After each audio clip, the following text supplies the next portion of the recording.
mais essa parte pra se defender, o que ele faz com os seguidores, isso é uma crueldade. Aquelas pessoas pediram AI-5, pediram aniversário militar pra ele, em benefício dele. Ele em nenhum momento desmobilizou, muito pelo contrário, ele andava com essas pessoas, ele recebia essas pessoas. O senhor está dizendo que cogitação, a conversa, o início dessa questão de estado de sítio, estado de defesa, teria sido em virtude da impossibilidade de recurso eleitoral, isso? Senhor, isso não cabia. As Forças Armadas não iam tomar uma medida de força dessa. Não está na nossa história essa questão. Então ninguém estava, nem eu, esperando uma intervenção militar. Isso não existe. O que conseguiam fazer? O momento é muito forte. Se nós simplesmente desmobilizássemos aquilo, poderia o pessoal ir na região aqui da Praça dos Três Poderes, ficar pior ainda. Ficar lá, afastado. E no meu governo, 4 anos cheio do meu governo, nenhum, seu Paulo Governo. Tá respondendo bem, cara. É o que ele tem pra responder. Não convence. Posso dar uma pausa? Vamos lá, gente. Ô, Renatão, vamos lá, olha só. Em termos processuais, não tem muito o que ele falar. Agora, esse processo como um todo é um processo de natureza e caráter essencialmente político. É um processo de caráter essencialmente político. Se eu for entrar naquele rigor formalista, tal, blá, blá, blá, a discussão tá bem. E eu sempre falei isso. O Bolsonaro, ele abriu um espaço para além das 4 linhas, para usar na nomenclatura dele, para se expor nesse game, que era um espaço golpista de ação, e o Xandão, através do STF, abriu o espaço dele. Os juristas lá vão falar, não, é uma forma é um elemento, o STF pode sim fazer isso. Já vi o Reinaldo falando muito disso aí, né? O ponto Quase no direito alemão, de autoproteção. Isso, eles vão lá, a ideia da democracia militante, o conceito de democracia militante, é um instrumento, é um anticorpo da democracia contra o inimigo dela, beleza. Que seja, veja só, pra mim, isso aqui é um embate de natureza essencialmente política. Como é um debate naturalmente política, o que o Bolsonaro tá fazendo é falar para a população e para o público dele. Ele tá minimizando tudo aquilo de uma maneira muito cínica. E aí, como o outro lado decidiu nesse julgamento se comportar de uma maneira meio regimental e pouco política, ou seja, toda a agressividade do Alexandre de Moraes e dos despachos dele não estão presentes aí. Talvez por estratégia pra mostrar, gente, mas a prisão dele, a gente não humilhou ele, né? A gente tava ali de maneira fria, regimental, e o Bolsonaro também, né? Ninguém ali foi pra trocação. O que o Bolsonaro tá tentando fazer é demonstrar que ele é uma vítima, que ele é bonzinho, que nada aconteceu. E entenda, o viés das pessoas que apoiam o Bolsonaro é acreditar no que o Bolsonaro tá falando. É entender, ele tá negando, e eles vão tender a acreditar no que ele vai falar. E vão tentar usar aquilo de argumento. Então, como é tudo de natureza política, e o Bolsonaro sabe que nada do que ele fale do ponto de vista de inquérito vai ajudar ele a se safar, porque sequer ele também tá entregando material para se safar, ele tá jogando pra galera. E imagino que pra galera dele tá funcionando. É isto que eu tenho a colocar, por enquanto. Antes a gente tinha feito uma comparação, Renanzão, antes de começar a live, que eu acho importante a gente trazer aqui, que foi sobre a comparação com o Mensalão. Sim. Onde teve a tal da teoria do domínio do fato. Sim. Que basicamente você não tinha como fazer uma comprovação cabal, né, de que, olha, o dinheiro saiu aqui do Lula, do executivo, e foi parar no bolso do Roberto Jefferson. Você não tinha essa comprovação. Sim. Você tinha depoimentos, você tinha articulações, coisas estranhas, e me parece que isso está sendo levado para esse julgamento. Porque não vai ter uma gravação de dentro da sala onde estava reunido o general Freire Gomes, o Almir, o Brigadeiro, o Bolsonaro e o ministro da Defesa. Não vai ter. Uhum. Não vai ter um áudio do Bolsonaro. Você prepara o golpe aí. Vai dar o golpe. Vai dar o golpe aí, pô. Não vai ter isso. Só que os elementos, e isso me parece que a linha de pergunta do Alexandre de Moraes é pra comprovar isso. De mostrar, olha, pediram pra mudar uma minuta aí. Teve uma minuta que foi apresentada. Não, mas não era uma minuta, era um PowerPoint. Foda-se. Foi apresentado um negócio pra um monte de militar, comandante de força militar, e depois aquilo foi pedido pra ser mudado pelo próprio Bolsonaro. Ah, mas não tinha o cabeçalho ali. Dane-se, cara, você pediu. Você fez aquela reunião. Você... Ah, mas eu não convoquei os conselhos e não teve ações posteriores. Veja só, quando tá falando da tentativa do golpe, a gente não tá falando só de, tipo, olha, ele tentou o golpe e não deu certo. Porque isso não existe. Mostra, a tentativa vem pelo fato da intenção. A intenção em todas essas reuniões, que é o que o Alexandre de Moraes está tentando mostrar, era muito clara. Era de fazer alguma coisa que, né, não era a normalidade. Sim. Então, assim, é claro, ele vai jogar pra galera, fazer esses comentários, é um negócio político, mas se você vê a linha da acusação, que tem muito a ver com isso que eu falei aqui do Mensalão, etc., E parece que eles estão seguindo um roteiro que, cara, é difícil você ter pra onde escapar. Sim. O que o Bolsonaro pode fazer aí é tentar gerar uma comoção, né? Que ele já tá fazendo isso há muito tempo, mas a gente sabe que tem um teto. Sim. Dá um play, aí eu comento mais da teoria do domínio do fato. Olha assim, porque no dia 2 de janeiro, o atual presidente não desmobilizou. Esperou mais 5 dias, mais 6 dias para desmobilizar. Se o risco é tão iminente de algo acontecer, por que não desmobilizou? Por que deixou esse pessoal lá? Agora, como já disse aqui, quarta, quinta-feira, que antecedeu o de janeiro, tinha em torno de 300 pessoas ou menos aqui em frente ao Forte da Paz. Já chegou a ter mais de 20 mil pessoas ali. Ou seja, tudo estava se acabando, tudo conforme nós planejamos, tudo Batemos voltando 10 para a mil normalidade. Infelizmente, eu não sei porque a Polícia Federal não apurou, quem convocou essas pessoas, em especial de outros estados, para vir aqui no dia 8 de janeiro. No meu entender, não tinha dificuldade de descobrir quem convocou, né? E saber como aquilo aconteceu. Essas pessoas foram embora, voltaram aos seus ônibus, foram embora, deixou o pessoal que estava lá, já acampado lá, sofrendo as consequências, que no meu entender, a grande maioria sequer esteve próximo do prédio de poderes, que inclusive nós repudiamos essa questão. Eu lembro muito bem, no dia 8 de janeiro está passando, dia 7 está passando mal, o vírus intestinal, que é uma coisa que vai num crescente. Dia 8 passei mal pra caramba e dei uma tuitada às 9h17 da noite dos Estados Unidos. Manifestações pacíficas, na forma da lei, fazem parte da democracia. Contudo, depredações e invasões de prédios públicos, como ocorrido no dia de hoje, assim como os praticados pela esquerda em 2013 e 2017, fogem à regra. Nós repudiamos tudo isso aí. Não procede, com todo respeito, doutor Paulo Gonet, que eu colaborei com o 8 de janeiro. Se você pegar, eu fiquei sabendo, Polícia Federal, telefones. Você tá acelerado? Dois telefones meus. Pra gente alcançar, né? Mais de 1000 aparelhos recolhidos. Não vai perder nada aqui. Estimulando aquela baderna que nós repudiamos, que nós nunca fizemos isso ao longo dos nossos 4 anos. Este pessoal conservador é um pessoal um pouco diferente. 6 de setembro de 2021. Eu me orgulho desse pessoal que reaprendeu a amar a bandeira, a cantar nacional, a respeitar a família, a respeitar a criança em sala de aula, a acreditar no seu país. Então isso tudo aqui eu fiz e dei exemplo. Eu posso dizer, Vossa Excelência, quando eu mergulhei na piscina a primeira vez lá na Alvorada, estava quente. Chamei o pessoal lá, falei que é elétrico ou é solar? Elétrico, desliga. Eu nunca gastei um centavo do meu cartão corporativo particular. A empresa gastava horrores. Nunca gastei um centavo. Entreguei os 48 extratos zerados. Tá? Quando eu viajava para o Brasil, eu dormia em hotel de trânsito. Custava em torno de 60, 70 reais. Pagava. Fora do Brasil, ficava em embaixada. Eu não pedi a minha aposentadoria da Câmara dos Deputados. Pedi depois. Passei 4 anos sem a aposentadoria das Câmaras dos Deputados para ninguém começar a me atacar. Ele ganha, na época, né? Vai ganhar 20 mil da Câmara, 30 de presidente, 12 do Exército. Não fiz isso. Fiz o melhor de mim dando o exemplo. E a melhor coisa que pode fazer é o exemplo. Agindo dessa maneira. As minhas férias eram num quartel lá no Guarujá.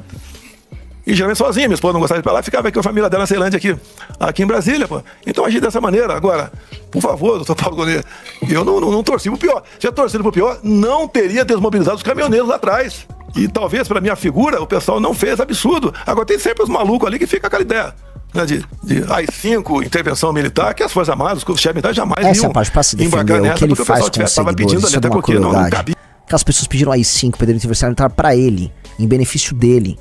Ele em nenhum momento desmobilizou, muito pelo contrário, ele andava com essas pessoas, ele recebia essas pessoas. Os youtubers que criaram essa mitologia ao redor da intervenção militar ainda em 2019 foram recebidos no Palácio do Planalto em maio ou junho de 2019. Tá? Até aquele vlog do Lisboa, todos os maluquinhos eram recebidos pelo presidente da República. Ele nunca negou esse tipo de coisa. Toda a turma dele deu luz, por exemplo, a tese pró-artigo 142 do Ives Gandra, que começou a dourar a pílula do artigo 142. Agora ele vem, isso aí é louquinho. Porra, cara. Aí depois ele fala, eu luto por essas pessoas do 8 de janeiro. Os caras fazem a lavagem cerebral neles. Os caras se tornam soldados do Bolsonaro e depois não, tornam como louquinho. Vamos lá. E nós tocamos o barco, né? Então, me desculpa, respeitosamente, Vossa Excelência, não estimulamos nada de anormal. Senhor Procurador. Senhor ministro relator, na sede do Partido Liberal 10 mil foi tem que ter 10 apreendido clubes. um documento contendo um discurso que era destinado a ser recitado pelo senhor Bolsonaro no momento da efetivação do golpe de Estado. O documento tratava expressamente de estado de sítio e decretação de operação de garantia da lei e da ordem. Eu gostaria de saber do... Tava na minha mesa, isso mesmo? Só um minutinho. Foi apreendido na sala onde o ex-presidente tinha lugar na sede do Partido Liberal. E eu gostaria de indagar do senhor Bolsonaro por que ele tinha pronto um discurso decretando medidas de exceção. Por favor. Realmente foi apreendido na minha mesa esse documento, esse papel, né? Quem mandou pra mim foi o Dr. Paulo, meu advogado, que extraiu do inquérito. Me permite uma palavra, excelência? Pode continuar. Interrogatório, não. Não, mas Depois... é isso que aconteceu. Foi ele que imprimiu. Ele mandou pra mim, ele estava com o processo na frente, né? Eu pedi a cópia, como pedi cópia de outras partes do processo e mandar por zap pra mim imprimir. Mas, desculpa, ele imprimiu o seu discurso? Não, o discurso não é meu, não. Foi pegando pra alguém pegou em algum lugar esse discurso aí. E foi parte do inquérito. E daí foi mandado pra mim. Eu tomei conhecimento quando ele mandou pra mim. Eu acho que tu me diz aqui, seria o telefone do Cid. Doutor Procurador. No dia 2 de janeiro de 2023... Essa parte ele respondeu mal. Senhor ministro relator, essa parte ele respondeu mal. Você viu a cara do advogado? O presidente recebeu mensagem... Volta um pouquinho, vai. Eu sei que tá bom, mas assim... Volta agora... 30 segundos, vejam... O advogado pede a palavra e veja a cara dele. O processo e mandar por zap pra mim imprimir. Mas, desculpa, ele imprimiu o seu discurso? Não, o discurso não é meu, não. Foi pegando pra alguém pegou em algum lugar esse discurso aí. E foi parte do inquérito. E daí foi mandado pra mim. Eu tomei conhecimento quando ele mandou pra mim. Tem isso olhando pra ele. Diz aqui, seria o telefone do Cid. Doutor Procurador.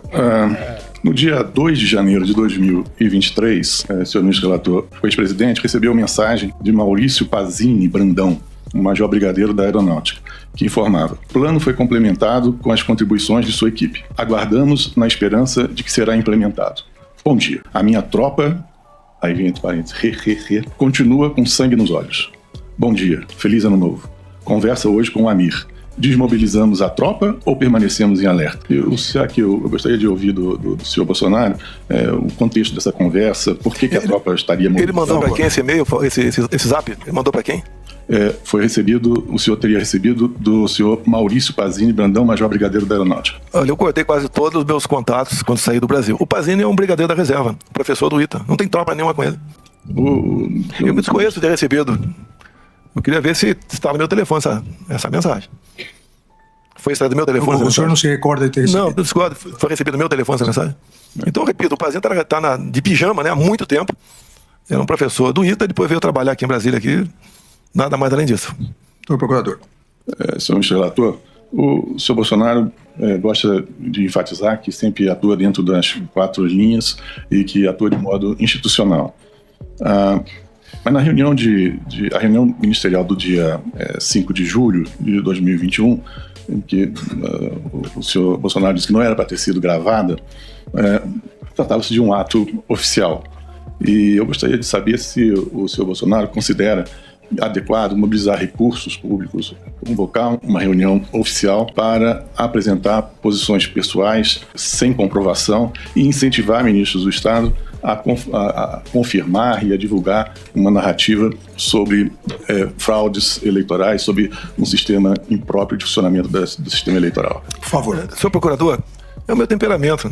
A convocação não foi para aquilo. Aquilo foi num momento ali de, como se fosse um intervalo, o início do que nós vamos tratar ali. Tanto é que se fosse algo repugnante, não teria sido gravado nada.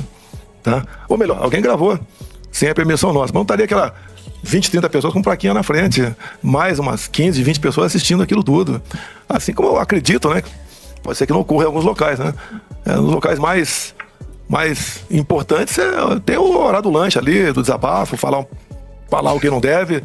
Isso aí não foi nada pensado, né? Fazer aquela reunião para fazer exatamente isso. Foi um momento de descontração ali naquele evento, dado ao meu comportamento, que o senhor já sabe que depois daquela sessão secreta com 29 palavrões, né? Infelizmente eu tenho melhorado, mas estou longe ainda de atingir um nível mais civilizado para conversar. Só aproveitando essa questão, nessa reunião que era ministerial, por que a presença do candidato a vice-presidente Braga Neto se ele não exercia mais nenhum cargo público? Eu nem sei porque ele estava lá, nem sei se ele estava lá. Ele estava ao seu lado. Mas tudo bem. Não via nada demais ele estar presente ali. Como se tivesse um deputado, um senador ali, também poderia assistir ali aquela reunião. Pois não. Doutor Procurador.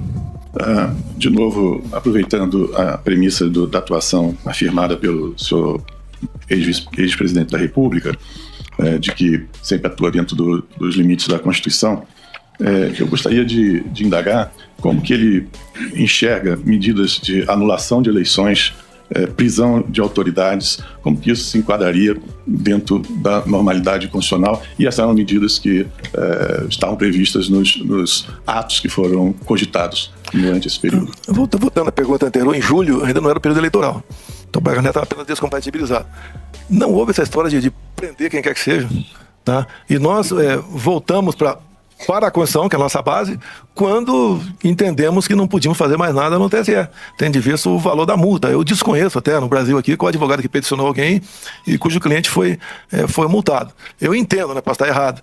Se o senhor ministro, se o TSE apenas indeferisse, ia ter mais uma ou duas, talvez 3 petições, está encerrado o assunto. Quando houve a blindagem, porque essa multa podia aumentar, porque a acusação foi litigância de má-fé, ou até uma outra medida administrativa mais grave contra o Partido Liberal. Sobrou para a gente buscar uma alternativa na Constituição que, rapidamente, não foi discutido, foi conversado, hipóteses dispositivos constitucionais. Como disse o ministro Fux, aqui nada foi assinado, não foi dado um pontapé inicial de nada. Fora daqui, a gente não tem mais o que fazer. E rapidamente foi decidido que nada mais podia fazer, tanto é que acalmou tudo e cada um foi cuidar da sua vida. É a segunda vez que o senhor fala isso, então acho que é importante esclarecer. O senhor está dizendo que cogitação, a conversa, o início dessa questão de Estado de sítio, Estado de defesa, teria sido em virtude da impossibilidade de recurso eleitoral, é isso? Sim, senhor. Essa é a minha última pergunta, senhor ministro. O senhor sabe que o seu partido recorreu e perdeu, só para... Não, daquela multa, 22 milhões? Sim, perdeu no plenário do Tribunal Superior Eleitoral. Foi recurso apenas em cima da multa, então? Exato. Não do mérito? Não, de tudo. Senhor ministro relator, exatamente essa era a minha última pergunta. Eu gostaria de saber se o réu, se o senhor Bolsonaro entende que, pelo fato de não se conformar com uma decisão de um judiciário, se isso se conforma com as 4 linhas da Constituição, convocar comandantes militares para debater o assunto. Ele respondeu mal demais. Tem a mesma formação minha. Fizemos a mesma academia, fizemos a mesma escola de aperfeiçoamento. E o militar, nas horas boas e ruins, estão contigo. Eu não tinha clima para convidar ninguém para discutir qualquer assunto. Sobrou a eles, né? Até como um desabafo ali. Não, posso passar? O Gonê pegou ele agora. Para quem não entendeu, é o seguinte...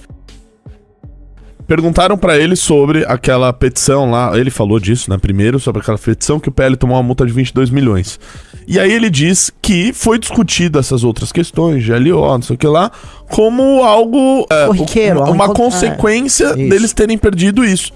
E o Alexandre de Moraes fala, você sabe que você perdeu o recurso. Ah, não, mas foi só com relação ao multa. Não, perdeu tudo no mérito. O seu partido recorreu e perdeu no mérito do TSE. E o Gonê perguntou, então você acha que é justo você, após perder uma decisão judicial no pleno, com recurso, etc., você chamar os comandantes pra fazer esse tipo de discussão? Aí... Porque a argumentação anterior do Bolsonaro era que era uma coisa meio... Um papinho de amigos. Esses são meus amigos que se reúnem pra conversar. Okay. Ah, tá. Vocês se reúnem pra conversar depois de você perder uma decisão outra judicial. Coisa, lembra da amarração? Ele já confessou antes, eu até tinha comentado, que ele realmente teve acesso ao documento. Ele falou, eu só tenho os considerandos, eu não vi todo o resto. Eu não sei o que tinha no começo nem no final. Então, mas ele atesta que sabia. E o documento que tava na mesa dele, que ele se complicou, que ele falou, esse documento aí tava no celular do Cid, o meu advogado me botou que era um discurso. Não, discurso? Né? Então, aí eles conduziram essa pra dar parte eu ainda vou passar um pano aí pra ele, porque o que ele tá falando é o seguinte, que esse discurso, ele foi apreendido lá no PL, e meses depois, numa nova busca-apreensão que foi feita, ele foi pego na mesa do Bolsonaro. Sim. Aí ele diz, olha, tava na minha mesa porque meu advogado mandou do último processo. A questão toda é atestar que ele tinha ciência do documento, que ele tinha ciência da existência das reuniões, confirmar a existência das reuniões e confirmar uma causalidade entre derrota e ausência de recursos, que é o que ele pegou no final, e fazer as reuniões em si e ter ciência do documento. Isso é como se mas este começasse a robustecer a acusação agora. Sim, é que esse documento de discurso veio a posteriori. Eu sei. Mas o fato de ser posteriori ou não, no sentido da ciência dele, da minuta golpista, ciência dele dos documentos circularem, da causa entre reunir os caras, porque a reunião com os caras militares foi sobre um documento desse teor. Então eles vão amarrando meio discurso, documento, reunião e o negócio do PL. Não foi sobre o discurso, foi sobre a minuta, né? Não, a minuta, mas o discurso era sobre a minuta. O discurso era referendando o tema da minuta. Mas quase isso, mas ok. Não, mano, o que é? Não, é que o discurso, ele não foi apresentado, né, nessa reunião. O que foi apresentado foi a minuta. Eu sei. O discurso, ele diz que ele desconhece, quer saber de onde veio, e ele ainda disse que, olha, isso daí foi passado pro Mauro Cid, tava no Mauro Cid, celular do Mauro Cid. Sim, o que eu quero dizer é que eu lembro desse discurso. O discurso estava desenhado, não foi ele que escreveu o discurso. era no teor da minuta. Era na temática da minuta. Claro, de Entendeu? decretação lógico. de medidas. Então né? é isso, assim, referendando, porque sim, então ele não sabia de nada, ao mesmo tempo havia um discurso pronto, com o mesmo tema da minuta que ele disse que ele não discutiu, mas sabia que existia e ouviu e conhecia pedaços. Sabe? Que ciência que ele não tem sobre aí o Mauro Cid, ele disse que, olha, eu recebia vários discursos e gente querendo esse tipo de coisa. Eu sei, igual recebia o... Sim, é que ele não junta um a outros, mas só mas não precisa juntar, é igual falar, igual ele recebeu o hacker, ele recebeu o Marcos Duval, é uma sequência de recebi e não sabia, o lance é que eles começaram a fechar os vínculos causais ali. Gostou desse corte? Comente aqui embaixo. Não se esqueça de deixar o seu like, se inscrever no canal e ativar o sininho para receber todos os vídeos.